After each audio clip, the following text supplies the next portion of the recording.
प्रभु यीशु के जीवित समर्थी और जलाली नाम में आप सब लोगों को जय यीशु मसीह की। परमेश्वर का धन्यवाद देते हैं आज के सुंदर समय के लिए जो प्रभु ने हमारे जीवन में दिया कि हम उसके भवन में आकर उसके नाम को महिमा दें, उसकी तारीफ और उसकी प्रशंसा को करें। इस बात के लिए क्योंकि इस आदर और सम्मान के योग्य एकमात्र वही परमेश्वर है। उसके अलावा ना तो कोई था, ना है और ना कभी हो सकेगा और ना कभी होगा। तो उस परमेश्वर को महिमा देने के लिए कि वो हमारे बीच में यहाँ पर मौजूद है, हम अपने आप को शांत रखें और शांति के साथ में परमेश्वर के वचनों के ऊपर मन लगाएं कि परमेश्वर का वचन हम लोगों को हर एक दिन के लिए कौन सी शिक्षाएं प्रदान करता है और उस शिक्षा से मेरे और आपके लिए क्या लाभ है और उस लाभ को प्राप्त करके मुझे मिलेगा क्या। तो इसलिए यदि आज हम परमेश्वर से उस आत्मिक लाभ को और सांसारिक लाभ को प्राप्त करना चाहते हैं तो इसके लिए हम शांत अवस्था में रहते हुए परमेश्वर के वचनों के ऊपर अपने ध्यान को केंद्रित करें और अपनी आंखों को बंद करेंगे और दुआ में एक साथ शरीक। जीवित और समर्पित पिता परमेश्वर, हम धन्यवाद देते हैं अपनी तमाम आशीषों के लिए, बरकतों के लिए जो प्रभु आपने हम सबों को दी। आपका धन्यवाद हो। अपने पवित्र भवन में लेकर के आए ताकि प्रभु हम आपके वचन के द्वारा आशीष पाएं, बरकत और बुद्धि और ज्ञान पाएं, ताकि हमारे जीवन से सदा आपके नाम को महिमा मिल सके। आप दयावान परमेश्वर हैं, अपने लोगों पर दया करते हैं और अपने लोगों पर अपनी करुणा को बनाते हैं। इसलिए प्रभु हम आपको कोटि कोटि धन्यवाद दुआ करते हैं पिता परमेश्वर, खास तौर पर उपस्थित सब लोग प्रभु वचन के द्वारा आशीष पाएं और मुझ नाचीज पर प्रभु अपनी दया को बनाइए और मुझे बल और सामर्थ के साथ में अपने वचन के गहरे वेदों के माध्यम से के द्वारा इस्तेमाल करिए ताकि प्रभु यहाँ पर बोया गया बीज हमारी जिंदगियों के अंदर फल बन सके। सारा आदर महिमा गौरव आप देते हैं, इस दुआ को अपने नाम में मांगते हैं जैसे सुनिया कबूल। आमीन। प्रभु यीशु के जीवित समर्पित जलाली नाम में आप सब लोगों को जय यीशु मसीह की। परमेश्वर का धन्यवाद देते हैं कि प्रभु ने हम लोगों को ये मौका दिया कि हम उसके नाम को महिमा दें और उसकी प्रशंसा करें। जिस विषय के ऊपर आज हम लोग मनन करेंगे वो है strife and violence are the result of human sinfulness, यानी कि हिंसा, दुख, कष्ट मनुष्य के पाप का परिणाम है। हिंसा, दुख, कष्ट मनुष्य के पाप का परिणाम। याद का शीर्षक है और इससे हम बाहर कैसे आ सकते हैं, क्योंकि बाइबल हमको इस बात बताती है कि सब पापी हैं, है ना। इसलिए पुराने वक्त के अंदर इस बात को बोला जाता था, यदि कोई दुखी होता है या बीमार होता है या कष्टों में होता था तो लोग कहते थे किसने पाप किया कि इसके माता पिता ने पाप किया कि ये ऐसा पैदा हुआ। तो एक जगह का जिक्र है, माता प्रभु यीशु मसीह ने अपने चेलों को इस बात का जवाब देते हुए कि ना तो इसने पाप किया ना इसके माँ बाप ने पाप किया, ये इसलिए हुआ कि परमेश्वर की महिमा इसमें प्रकट हो और इस दिन में प्रकट हो। क्योंकि बड़ा महत्वपूर्ण है कि परमेश्वर की महिमा का प्रकटीकरण कैसे कैसे उसकी महिमा प्रकट होती है, वो बड़ा सोचनीय विषय है। हम और आप सोच भी नहीं पाएंगे कि किस तरीके से आप परमेश्वर के वचन को सुनते सुनते आत्म विभोर हो जाए, परमेश्वर का पवित्र आत्मा आपको और मुझको टच करे, मुझको और आपको छूना शुरू करे और हम बदलने शुरू। जरूरी नहीं कि आराधना के अंदर ही विशेष गीतों के अंदर ही कभी भी कैसे भी परमेश्वर मेरे और आपके जीवन के अंदर आकर के अपने काम को कर सकता है, हमको बदल सकता है, हमको बदल सकता है। तो इसलिए बदलने के लिए कोई विशेष वक्त, बदलने के लिए कोई विशेष एक्टिविटी जरूरी नहीं है, कभी भी हो सकता है। आमीन। घर भी बैठे हो सकते हैं और परमेश्वर हमको स्पर्श कर सकता है और घर बैठे बैठे हम बदल सकते हैं। ये परमेश्वर है, बस चाहत होनी चाहिए कि हम परमेश्वर के द्वारा अपने जीवनों के अंदर कुछ नए परिवर्तनों को लेकर के आए। नए परिवर्तन का मतलब होता क्या है? नए परिवर्तनों का मतलब होता क्या है? आदत तो हमारी सुधरी, कभी हम नहीं कह सकते कि हमारी बिगड़ी आदतें हैं, हमारी आदतें तो सुधरी नहीं, लेकिन ये आदतें परमेश्वर के अनुसार और मुताबिक हो, क्योंकि ये हमारे मुताबिक आदतें सही है, लेकिन ये परमेश्वर के मुताबिक यदि हो जाएंगी तो परमेश्वर का स्पर्श जैसे हुआ तो वो परमेश्वर की इच्छा को। मैं एक स्त्री के विषय में आपको बताना चाहता हूं कि वो स्त्री परमेश्वर का भय मानने वाली थी। उसका नाम था सिस्टर रानी मारिया, साउथ इंडियन थी।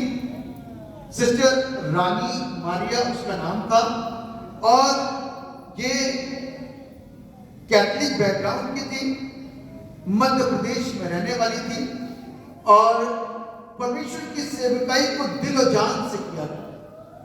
कैसे करती थी? दिल और जान से। दिल और जान से मतलब आप समझ गए होंगे कि ये परमेश्वर के लिए इतनी ज्यादा समर्पित थी कि हर काम में ये परमेश्वर के लिए अपने आप को देना पसंद करती थी, है ना। कई बार क्या होता है कि हर चीज में हम आगे होते हैं क्योंकि कुछ कारण होते हैं दिखाने के और कुछ होते हैं सच्चाई के साथ, और वो कंफ्यूजन रहता है दोनों बातों के अंदर कि ये बंदा दिखा रहा है कि सच्चाई कैसा है। तो लेकिन ये स्त्री थी, सच्ची थी और परमेश्वर के पैगाम को फैलाने में बहुत आगे और बहुत अग्रसर रहा करती थी और परमेश्वर के कार्य को बहुत ही अच्छी तरीके से ट्राइब्स के अंदर किया करती थी, जातियों के बीच में, जनजातियों के बीच में किया करती थी और परमेश्वर के वचनों को, थोड़े थोड़े वचनों को लेकर के उनके बीच में बताया करती थी। जो प्रभु को नहीं जानते ना, जो बिल्कुल अनपढ़ है, उन लोगों के बीच में परमेश्वर के वचन को फैलाना, 1 घंटा फैलाना आसान नहीं होता पहली बार, और 1 घंटे का वचन या 1.5 घंटे का वचन उनको समझ में भी नहीं आएगा। तो छोटे छोटे छोटे हिस्से उनके बीच में कि who is love, Jesus is love, अब प्रभु यीशु मसीह प्यार है और वो प्यार होता क्या है, इस तरीके से वो परमेश्वर के वचनों को क्या क्या करती थी, फैलाया करती थी और लोगों के अंदर जागरूकता आ रही थी। 25 फरवरी 1995, 25 फरवरी 1995 में क्या हुआ, उस स्त्री को एक व्यक्ति के द्वारा जिसका नाम था समंदर सिंह, बड़ी ही दर्दनाक तरीके से पेट में चाकू घोंप कर उनको बुरी तरीके से, दर्दनाक तरीके से मार दिया। उस स्त्री को, अब आप सोचो कि पैगाम फैलाने का नतीजा क्या हुआ, मृत्यु, और वो भी इतनी दर्दनाक। अब मृत्यु कैसी भी हो, दर्दनाक हो, आसान हो, सरल हो, कठिन है, बंदा जान से गया, ये महत्वपूर्ण बात है। कई बार हम इस बात की महत्वपूर्णता को नहीं समझ पाते कि एक बंदे के द्वारा कितने हजार आदमी, कितने लाख आदमी बचाए जा सकते हैं। कितना महत्वपूर्ण होता है वो एक व्यक्ति जो कई हजारों के बीच में रहकर के काम कर सकता है, कई लाखों के बीच में रहकर के काम कर सकता है। जो काम बहुत लोग नहीं कर सकते, वो काम को वो करके कई हजार लाखों के बीच में एक अग्नि को, एक सच्चाई को जला सकता है, प्रज्वलित कर सकता है, सच्चाइयों को उनके अंदर डाल सकता है। मतलब कि वो एक खूबी से भरा हुआ है और उसके अंदर खूबी वचन के फैलाने की है, लेकिन उसके साथ साथ जो उसका समर्पण है ना, उसके साथ साथ जो पवित्र आत्मा है, उसके साथ साथ जो उसका परमेश्वर उसके साथ में, तो काम कामयाब उससे होता है। खूबी तो सबके अंदर है, लेकिन सब लोग ऐसा कर नहीं पाते। खूबी तो सबके अंदर है, हर तरह की खूबी है। आप क्या सोचते हैं मार्केट में बैठे हुए लोगों से ज्यादा खूबी किसी के अंदर होगी? क्योंकि वो रोज मार्केट में रहते हैं और रोज मार्केट में किस तरीके से उनका काम होता है आपको मालूम है। उनको अपनी चीज को सेल करना है और उनको सेल करने के लिए मुझसे बोलना पड़ेगा, तो उनसे अच्छी खूबी किसके पास में कर सकते, लेकिन नहीं करते क्यों? उनका काम दूसरा है। लेकिन यहाँ पर जिस बात को मैं करना मांग रहा हूँ वो यही है कि ये स्त्री परमेश्वर के वचन को बांटा करती थी, लोग सुनते थे और सुन करके प्रभु में आ रहे थे। लेकिन ऐसे एक ग्रुप को, ऐसे एक ऑर्गेनाइजेशन को जिसका समंदर सिंह एक खतरनाक लीडर था, और उस लीडर ने क्या करा, इस सिस्टर मारिया को क्या कर दिया, मार दिया। सिस्टर मारिया को क्या कर दिया, मार दिया। और ये लेडी क्या हो गई, मर गई। और मरने के बाद में जिस जगह पर वो काम कर रही थी, वो काम क्या हो गया, वो काम रुक गया। और परमेश्वर कभी नहीं चाहता कि उसका काम इस बदले। अब इसको पता चल गया कि मैंने तो मर्डर कर दिया है, तो मर्डर की सजा तो मुझे मिलेगी ही मिलेगी। तो उसने कोर्ट में एक याचिका दायर कर दी कि मुझ पर दया की जाए, मुझसे अनजाने में गलती से गुनाह हो गया, मुझ पर दया कर दी जाए। वहीं पर हम देखते हैं कि वहीं पर सिस्टर रानी मारिया की बहन थी, छोटी बहन। उस बहन ने इस बात को जब सुना कि इसने एक याचिका दायर करी है दया की, और कोर्ट से इस बात की मांग कर रहा है कि इसके ऊपर क्या कर दिया जाए, रहम कर दिया जाए, इसके ऊपर तरस खा लिया जाए, और इसको जो उसने मेरी बहन के साथ क्रूरता दिखाई है उसके प्रति इसको क्षमा मिल जाए, ये उसने एक याचना को डाला है। तो इस स्त्री ने, जो उस रानी मारिया की बहन थी, उसने इसके पास जेल में मुलाकात की। उसने क्या करी, इसके पास जाकर के जेल में मुलाकात करी। उसने कहा तुम्हारी क्रूरता का जवाब तो यही होगा कि तुमको सजा मिल जाए, लेकिन उधर मेरी बहन मर गई है और इधर तुम भी मर जाओगे। परमेश्वर का काम तो वहीं पर ही खत्म हो जाए। जीना चाहिए, जीना चाहिए। मेरे अंदर यीशु मसीह वास करता है, इसलिए यीशु मसीह ने जो शिक्षा मुझको दी, यीशु मसीह ने जैसा मुझको पढ़ाया, यीशु मसीह ने जैसा मुझे सिखाया, सिर्फ उसकी शिक्षा के चलते मैं तुम्हारी उस याचिका को उसमें कोर्ट में दायर करी है, उसके प्रति आवाज उठा करके तुम पर क्या करूंगी, तुमको वहां से बरी करवा दूंगी, तुमको आजाद। और उसने ऐसा ही किया। इस चीज को देख करके समंदर सिंह के अंदर पता नहीं क्या हुआ, ये समंदर सिंह जेल से बाहर निकलने से पहले बदल गया। मैं और आज तक समंदर सिंह प्रभु के राज का कार्य उन्हीं ट्राइब्स के विषय में कर रहा है, एक प्रीस्ट के रूप में, और कई हजार लोग बच चुके। आमीन। हिंसा सिर्फ एक दूसरे की जान लेती है, दुख इंसान के अंदर निराशाओं को पैदा करता है, कष्ट अलगाव को लेकर के आता है, लेकिन इन सारी वजहों से हम परमेश्वर से अलग होते हैं, क्योंकि ये पाप की वजह है। लेकिन इस चीज के बीच में हमारे पास में एक आशा की किरण है, परमेश्वर का कलाम। इस बीच में मेरे और आपके पास में एक आशा की किरण है, परमेश्वर का वचन। और जब हम परमेश्वर के वचन के ऊपर ध्यान मंथन करते हैं, तो पता नहीं किस दिन और कौन सी तारीख में, कौन से वक्त में कोई ऐसा कलाम मुझको टच करे, मुझको छुए। पूरी बाइबल पढ़ ली हमने, कुछ नहीं हुआ, लेकिन सिर्फ एक दिन, एक लम्हा, एक सेकंड, पता नहीं, एक दिन कलाम को खोला और उसने टच किया, और टच करवाया गया पवित्र आत्मा के द्वारा। परमेश्वर के द्वारा, और जैसे ही वो टच हुआ उसी दिन समंदर से बदल गया। तो हम जैसे लोग क्यों नहीं कर सकते? आमीन। बस काम ये है कि जितने पवित्र आत्मा के लिए तरसते हैं, वरदानों के लिए तरसते हैं, मेरा आपसे सिर्फ एक प्रश्न है, लेने के बाद में करोगे क्या? पवित्र आत्मा की आग आपने प्राप्त कर ली तो करोगे क्या? उसके आगे का लक्ष्य है आपके पास? उसके आगे की जिंदगी क्या है आपके पास? उसके आगे का भविष्य क्या है आपके पास? पवित्र आत्मा तो सबको चाहिए, वरदान भी सबको चाहिए, लेकिन घर के काम को छोड़ करके क्या आप पवित्र आत्मा के कामों को आस पड़ोस में, कुंभों में, परिवारों में कर पाओगे? है इतना साहस? उस आनंद में डूबे हुए हैं हम, उस खुशी में हम आप डूबे हुए हैं, अच्छी बात है, लेकिन परमेश्वर से इस बात की प्रार्थना करिए, प्रभु कुछ कर भी तो पाऊं।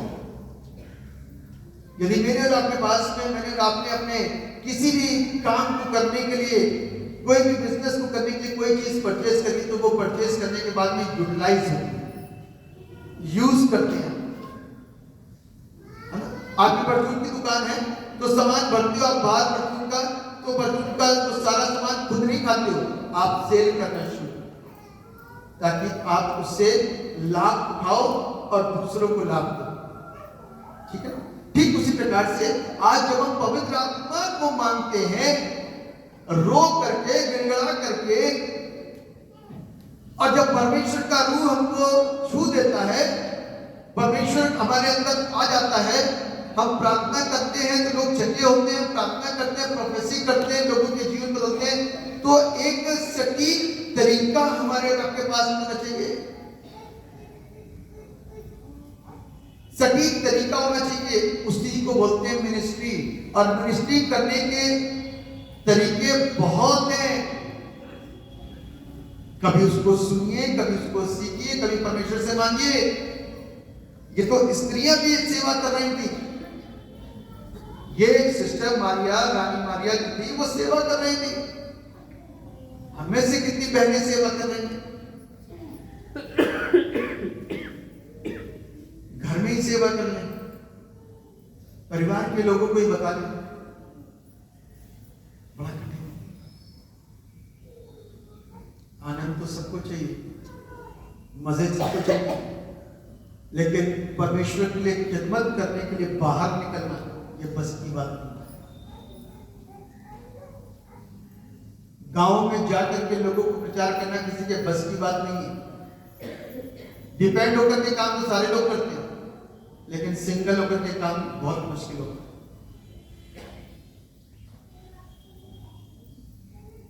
डिपेंड होकर के तो काम सब लोग कर लेते हैं, चलो चल देंगे पादी साहब के साथ, लेकिन अकेले होकर के क्या काम कर रहे हो आप, वो डिपेंड करता है,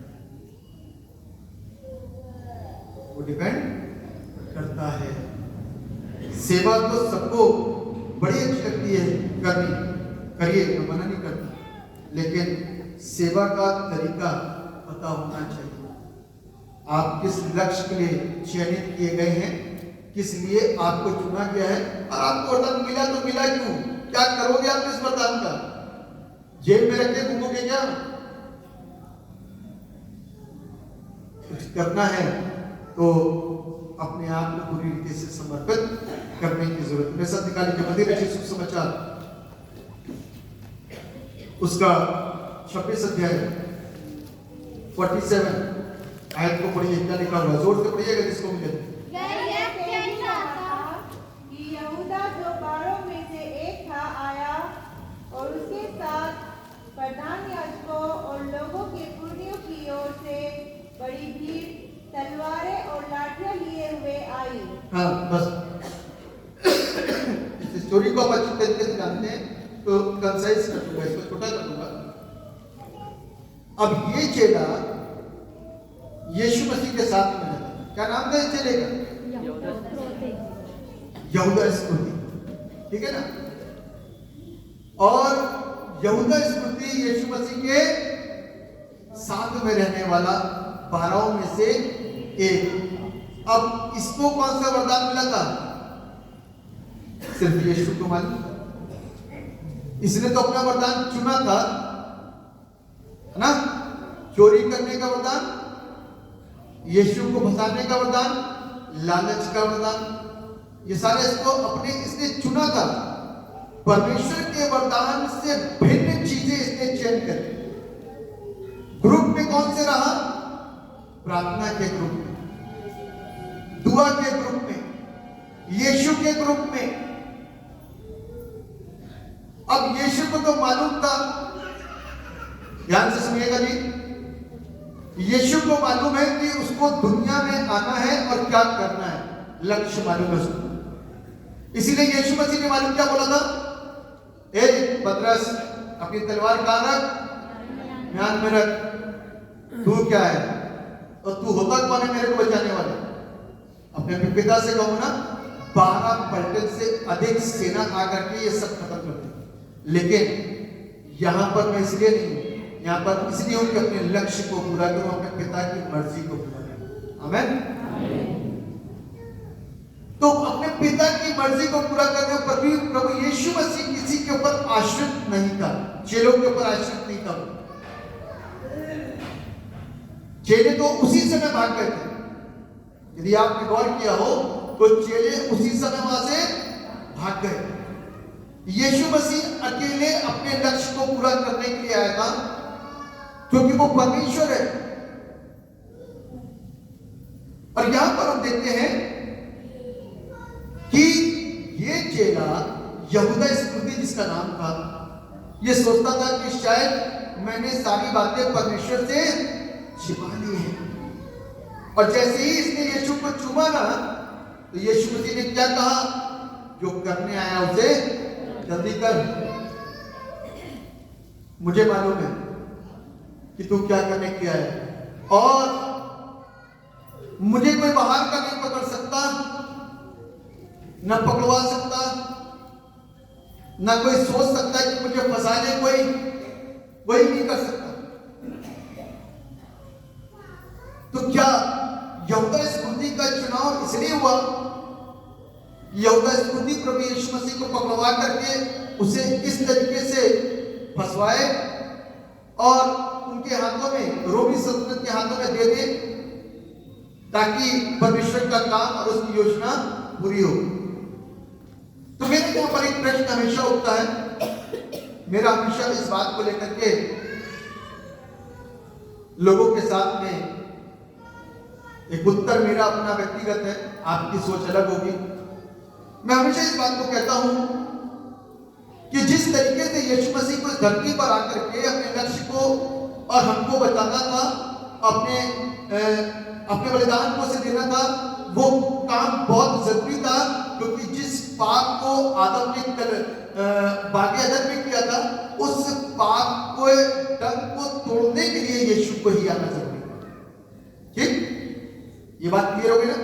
ठीक उसी प्रकार से आज की तारीख में एक और प्रश्न उठता है कि यीशु मसीह ने इस बात को बोला कि मैं बादलों पर आऊंगा और जो विश्वास वो मेरे साथ जाएगा। आज हमारा चेले हैं, हमारा क्रिश्चियन है, नए विश्वासी, बहुत पुराने। अब क्या प्रभु ने आप में से या मेरे में से किसी का नाम लिखा हुआ है कि तुम मेरे साथ स्वर्ग जाओगे? क्या दृढ़ता के साथ मैं कह सकता हूं कि मैं जाऊंगा ही जाऊंगा, या मैं दृढ़ता के साथ कह सकता हूं कि मैं नहीं जाऊंगा? कोई मेरे रब के पास में कुछ ऐसा दृढ़ता जिसको मैं यहां पर आज प्रकट कर सकूं, जिसको मैं आज पब्लिकली अनाउंस कर सकूं, बोल सकूं? नहीं, क्योंकि हम मनुष्य कैसे हैं, ना तो अभी ढंग से दृढ़ हो पाए और ना ही इतने कमजोर हैं, ना ही इतने मजबूत हैं और ना ही इतने कमजोर हैं। क्या दृढ़ता के साथ में इस बात को बोलते हैं पतरस के साथ, प्रभु तू क्या कहता है, मैं तेरे साथ चलूंगा। उसने कहा मूर्ख के बांध देने से पहले तू 3 बार मेरा इनकार करेगा। तो पतरस का घमंड खत्म हो गया। तो हम भी घमंड नहीं कर सकते, हम भी घमंड नहीं कर सकते। तो क्या कर सकते हैं? प्रभु तू, मैं जानता था कि तू इतना नर्म दिल है, तू अपनी वही चीज मांगेगा। उसी के चक्कर में मैंने इसको दबा दिया, तो तूने दबा दिया।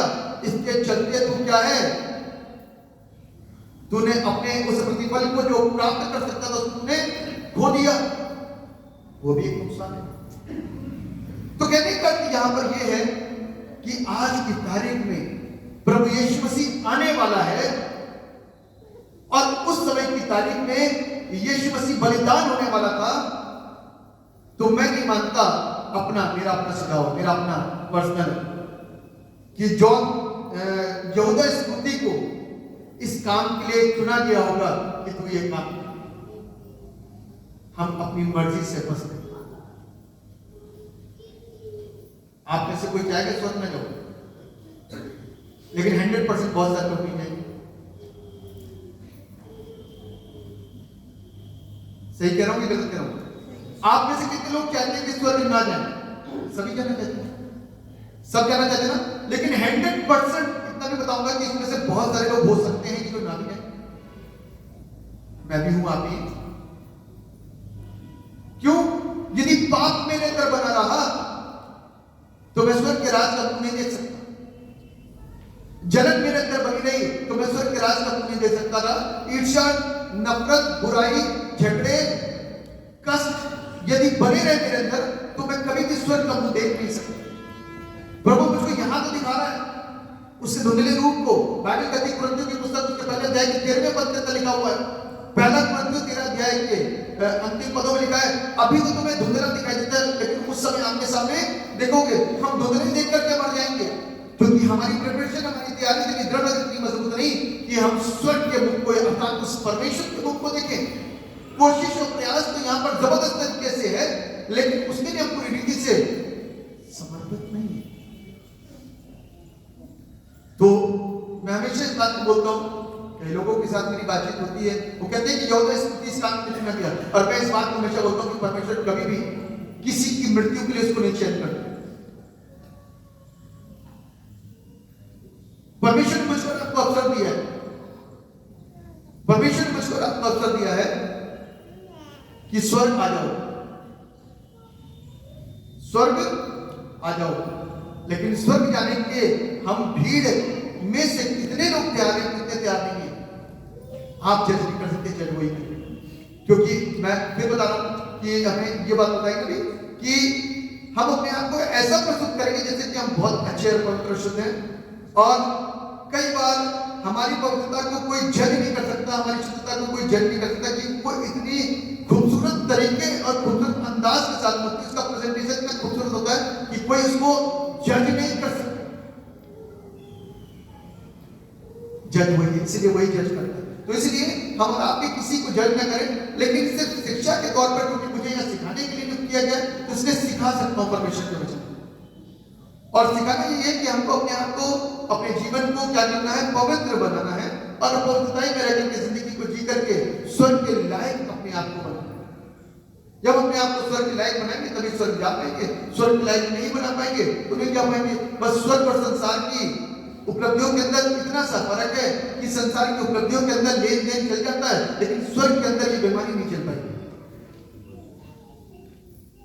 संसार की उपलब्धियों को प्राप्त करने के लिए सोर्स भी चल जाता है, फोर्स भी चल जाती है, ताकत भी चल जाती है, पैसा भी चल जाता है, सब कुछ चल जाता है, आप उसको प्राप्त कर सकते हो। लेकिन स्वर्ग प्राप्त करने के लिए ये सारी चीजें बीच से खत्म हो जाती हैं। डायरेक्ट परमेश्वर के साथ में हमारा रिश्ता होता है। यदि वो अच्छा हुआ ना तो मिल जाएगा परमेश्वर, और यदि वो रिश्ता खराब हुआ, जब यदि खराब हो गया तो गड़बड़ हो गया।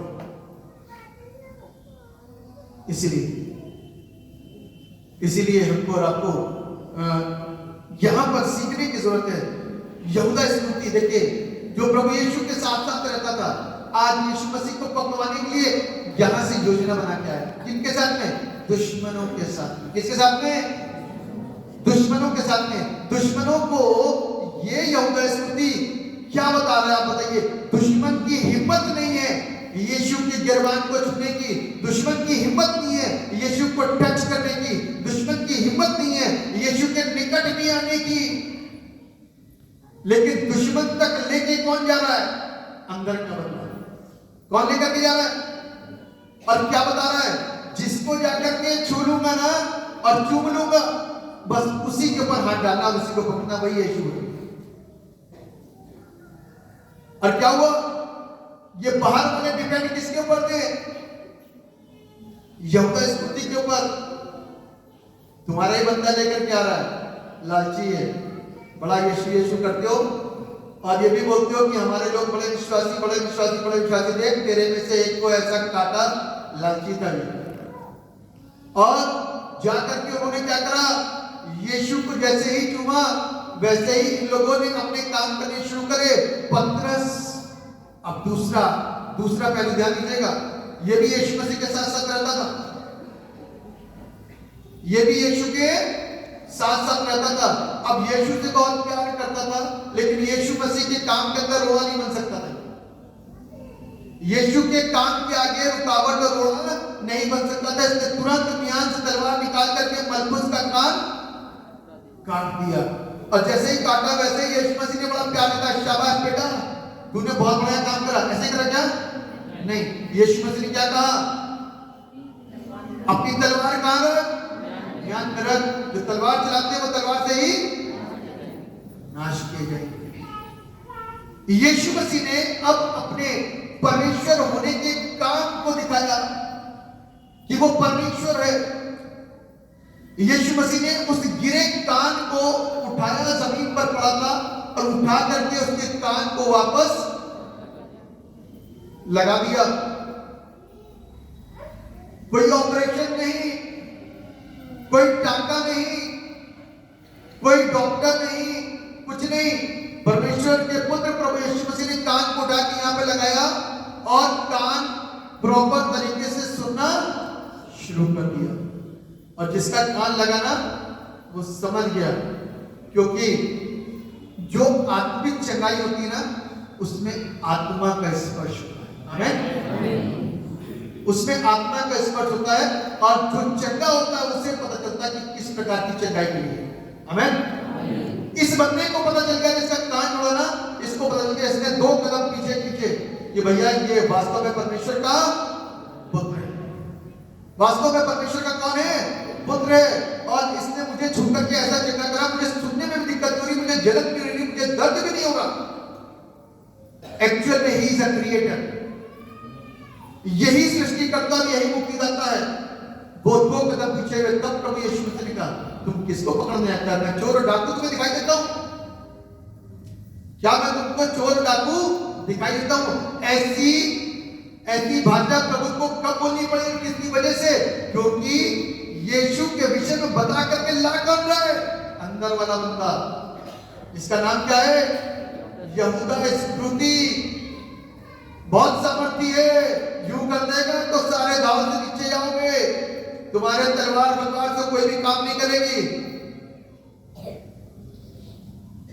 क्या मैं चोर और डाकू तुम्हें दिखाई देता हूं? मैं तो खुद तुम्हारे साथ चलने को तैयार होता हूं। और जो छूने की कोशिश कर रहे थे ना, बाइबल कहती है, यूहन्ना रचित सुसमाचार को पढ़ोगे ना, वो सारे ऐसे पीछे गिरे जैसे कि उनको करंट लगा। यीशु को कोई पकड़ नहीं सकता था। यीशु अपनी इच्छा से बलिदान देने के लिए, आमीन, अपनी इच्छा से यीशु मसीह बलिदान देने के लिए वहां पर उपस्थित था। यीशु मसीह को कोई टच कर नहीं सकता था कि हम पकड़ के लेके जाए। इतनी योग्यता नहीं थी कि पवित्र परमेश्वर को वो टच नहीं करे। तो कहने का ये है कि आज दोनों कैरेक्टर जो यहाँ पर हैं, पतरस का कैरेक्टर क्योंकि मानवीय कैरेक्टर है ये, और मनुष्य की सोच ऐसी होती है कि हमारे अपने को कोई गुरु को पकड़ रहा है तो क्या करें, हम किस तरीके से इसको बचाएं। और वही प्रयास उसने किया, और वही प्रयास करने के चक्कर में देखिए वहां पर क्या था, वहां पर परमेश्वर का एक मकसद था, वहां पर परमेश्वर की योजना थी जिससे पूरा होना बहुत जरूरी था, और वहां पर पतरस रुकावट नहीं बन सकता। इसलिए प्रभु ने अंतिम वक्त में अपने मौजे को करा, उसके कान को लगा करके, उसके विश्वास को बढ़ा करके, और अंधी आंखों को जिन्होंने सत्य को नहीं जाना था, उन अंधी आंखों की आंखों को खोल दिया। वो सारे पीछे हो गए। जब गिरे ना उस सामर्थ्य, तो दोबारा उन्हें पकड़ने की कोशिश नहीं करी, यीशु मसीह आगे आगे गए। तो इसलिए आज हम किस विश्वास के साथ में जीवन को जी रहे हैं? क्या यहूदा स्मृति का स्वभाव तुम्हारे अंदर नहीं है? यहूदा स्मृति, क्या हम अपनी मसीहत को, जरूरी नहीं है कि अपने दास को पकड़वाना, मसीहत को बेइज्जत कराने वाले भी यहूदा स्मृति होते हैं। किसी भी रीति से आप मसीहत को बेइज्जत कर रहे हो ना, तो वो भी यहूदा स्मृति का ही काम है, क्योंकि आपके पास में वो सूझबूझ नहीं कि हम किस तरीके से परमेश्वर को इज्जत दें और किस तरीके से प्रभु को बेइज्जत करते हैं। ये भी सीखना है हमको, और ये यहीं से सीखा जाएगा। ज्यादा नहीं सीख पाओगे तो पवित्र आत्मा सिखाना शुरू कर देगा, लेकिन पवित्र आत्मा को वक्त तो मांगो तो सही, ढूंढो तो सही, तो पवित्र आत्मा सिखाना शुरू करेगा। आपका वचन प्रभावशाली होगा जब प्रचार करोगे ना, तो नए प्रकाशन के साथ में खड़े होगे, और जब नए प्रकाशन के साथ में खड़े होगे तो सामने वाले का धुआं निकल जाएगा। ये कभी सुना ही नहीं था। ये परमेश्वर है, ये परमेश्वर है कि जब परमेश्वर स्पर्श करता है ना, तो अलौकिक बातें आती हैं। संसारिक बातों का तालमेल और मेलजोल नहीं होता, अलौकिक बातें आती हैं। और अलौकिक बातें यहाँ पर जब जाती ना, घुसती ना, तो सोचती घुसती हैं, ये बातें क्या कह रही होती। इसलिए विश्वास के साथ में आगे बढ़िए, तब परमेश्वर मेरे और आपके जीवन को क्या करेगा? वरदान के लिए सब दीवाने हैं, वरदान चाहिए, उसे करोगे क्या? कुछ अपना एरिया ऐसा चूज कर लो कि मैं ये काम करूंगा, ये काम करूंगी, ऐसा करूंगा, ऐसा करूंगी, उससे सेवा करते रहो ईमानदारी, चाहे कोई देखे चाहे ना देखे, वो देखे। मैंने आपको अभी एक उदाहरण बताया था कि एक बंदा हमेशा जूता साफ किया करता था, उसको कोई नहीं देखता था। जूता साफ करने वाले को कौन देख रहा है? कोई नहीं देखता था, लेकिन परमेश्वर हमेशा उसको देखता था। परमेश्वर हर रविवार उसको देखता था, परमेश्वर हर दिन उसको देखता था। और एक दिन प्रीचर नहीं आए, उसको मौका मिला और उसने कुछ नहीं करा, परमेश्वर ने सब कुछ करा, परमेश्वर ने उसको इस्तेमाल करा। वो तो सामने आकर के डरते डरते पब्लिक को फेस करना कोई आसान बात थोड़ी ना होती है। पब्लिक को फेस करना, उनके सामने बोलना, उनसे आई कांटेक्ट बनाना कोई आसान बात थोड़ी ना होती है। वो पब्लिक के सामने खड़ा होकर बोला हालेलुया, पता नहीं आंखें खुली थी या बंद थी, हालेलुया प्रेज लॉर्ड, बस इतना ही बोलना था, परमेश्वर का काम हो गया। क्योंकि परमेश्वर तो दिखाता है, परमेश्वर तो ये बताता है कि मैं जगत के तमाम तिरस्कृत लोगों को उठाने के लिए, और उनको उठाकर उसने आशीषित कर। तो आज की तारीख हम संसार के अबीमेलेक इस बात का जवाब जब पूछता तो कहता किसके साथ चलोगे? किसके? यरूब्बाबेल के साथ में कि उसे एक अकेले के पीछे? तो लोगों की भीड़ रहती, भैया अपने लोगों को ले लो, समाज को पकड़ लो, ये ज्यादा सही बात है। अब उनके पीछे चलना बस ठीक है, संडे संडे चले, तो बाकी का तो क्या कहते हैं अपने मित्रों का अपने घूमने में रहना ज्यादा सही है। नुकसान था। जो प्रभु के दामन को पकड़ते ना, वो आशीषित होते हैं। उस स्त्री ने आकर के प्रभु यीशु मसीह के दामन को पीछे से छुआ, जीवन बदल गया। आज की तारीख में हम और आप प्रभु यीशु मसीह को अपनी जिंदगी को देंगे तो हम बदल जाएंगे। यानी यही बात को सिखाया गया है जो मैंने भी आपके सामने पढ़ी थी 56 पद में, मत्ती 26:56 में लिखा हुआ है, परंतु ये सब इसलिए हुआ कि भविष्यवक्ताओं के वचन पूरे हों, तब सब चेले उसे छोड़कर जिन्होंने खूब दुष्ट आत्माएं निकाली थी, जिन्होंने खूब दुआएं करी थी, हम साथ में रहेंगे, और जो बड़े एक्सपर्ट हो गए थे चलते चलते, जो प्रभु से बहुत बातें करने शुरू कर दिए थे, वो सारे बात, क्योंकि अब यीशु मसीह खत्म, काम खत्म है।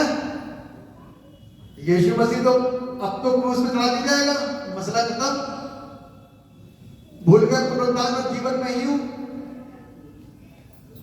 तो चेलों ने कहा चलो भैया अपने अपने बिजनेस को वापस करते हैं, नया धंधा शुरू करेंगे, फिर से मछली मारने में एक्सपर्ट है, फिर वही काम करते हैं। पतरस वही मिला था यीशु मसीह को, कहां पर? वापस मछली मारता हुआ।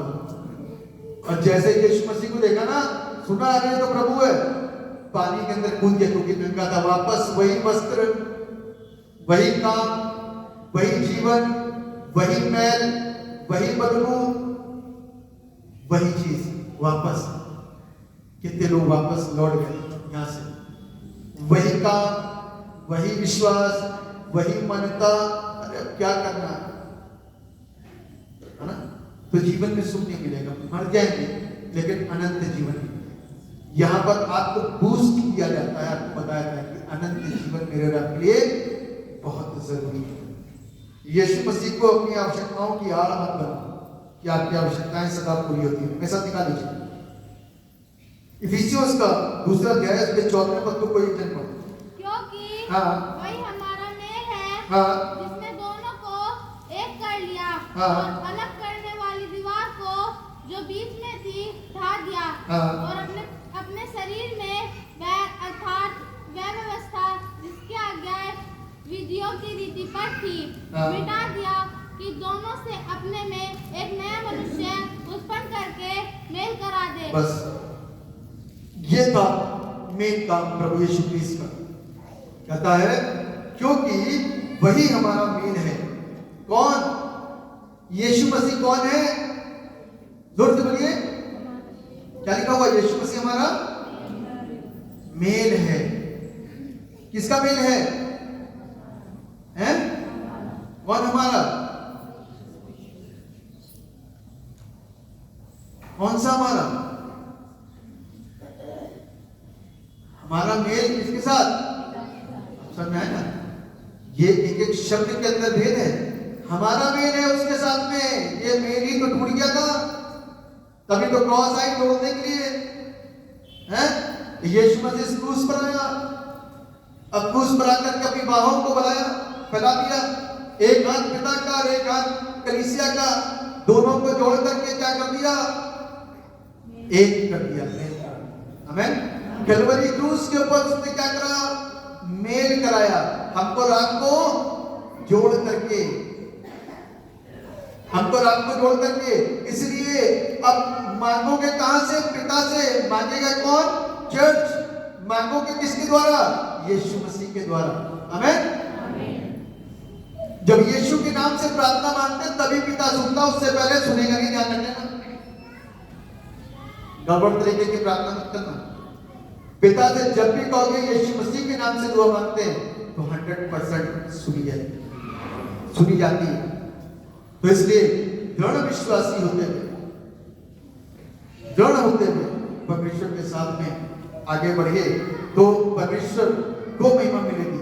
अब देखिए कितनी खूबसूरत बात की है।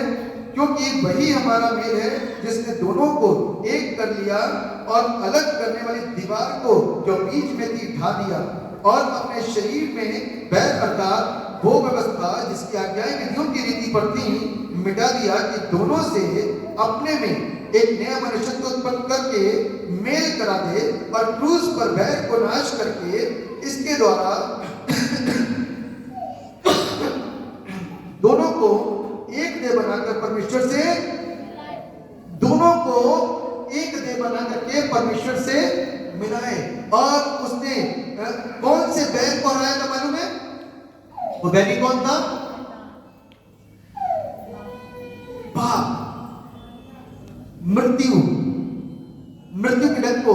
पहला कुरिन्थियों के 15वें अध्याय का लिखा है, मौत तेरा डंक कहाँ रहा? क्योंकि मृत्यु के डंक को यीशु मसीह ने क्या कर दिया था?